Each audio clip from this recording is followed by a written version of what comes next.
এটা হচ্ছে নিম পাতা, সবাই জানো। এর অসাধারণ গুণ, তার মধ্যে আমি তোমাদের 3টে গুণ আজকে আমি বলবো, 3টে রেমেডি বলবো, যেটা তোমাদের গরমকালে খুব কাজে লাগবে। একটা হচ্ছে ব্রণর জন্য বলবো, দ্বিতীয় রেমেডি বলবো খুশকির জন্য, আর তৃতীয় রেমেডি বলবো স্কিন ইনফেকশনের জন্য। তাহলে প্রথম রেমেডি হচ্ছে ব্রণ। ব্রণতে কী করবে, প্রথমে এই নিম পাতাটাকে তোমরা পেস্ট করেও নিতে পারো, বা এই যে নিমের গুঁড়ো তোমরা নিতে পারো, যে কোনো একটা, যেটা নিলেই হবে। তাহলে তোমরা কী করবে, নিমের গুঁড়ো বা নিম পাতা পেস্ট নেবে 1 চামচ, নিয়ে তোমরা তার সাথে মেশাবে গোলাপ জল।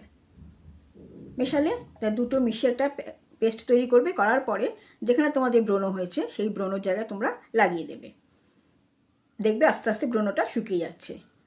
এটা তোমরা করবে, কিছুক্ষণ রাখবে, 15 থেকে 20 মিনিট রাখবে, রেখে তোমরা জল দিয়ে ধুয়ে নেবে। এতে কি হয়, এতে ব্যাকটেরিয়া কমে, প্লাস ব্রণর জায়গা যেখানে ব্রণ হয় সেটা আস্তে আস্তে শুকিয়ে যায়।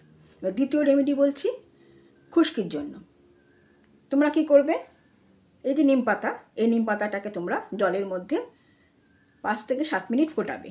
ফুটিয়ে নিয়ে সেই জলটাকে ছাঁকবে, ছেঁকে নিয়ে ঠান্ডা করে সেটা তোমরা চুলে দেবে, চুলে ঢালবে। এতে তোমাদের কি হবে, খুশকি দূর হবে, স্ক্যাল্প পরিষ্কার হবে, আর যাদের উকুন আছে উকুনটাও সারবে। এবার তৃতীয় রেমেডি হচ্ছে স্কিন ইনফেকশন। এই নিম পাতাটাকে তোমরা সেদ্ধ করবে। যেটা খুশকির জন্য বললাম সেটা কিন্তু তোমরা ফোটাবে 5 থেকে 7 মিনিট, আর এটা বলছি সেদ্ধ করবে, ভালো মতো সেদ্ধ করে নিয়ে তোমরা এটা কী করবে, ছেঁকে নেবে। ছেঁকে নিয়ে তোমরা একটা বাটিতে রাখবে জলটা, তোমাদের যেখানে যেখানে চুলকানি হচ্ছে, ইনফেকশন হচ্ছে, সেখানে সেখানে তোমরা এটা লাগাতে পারো।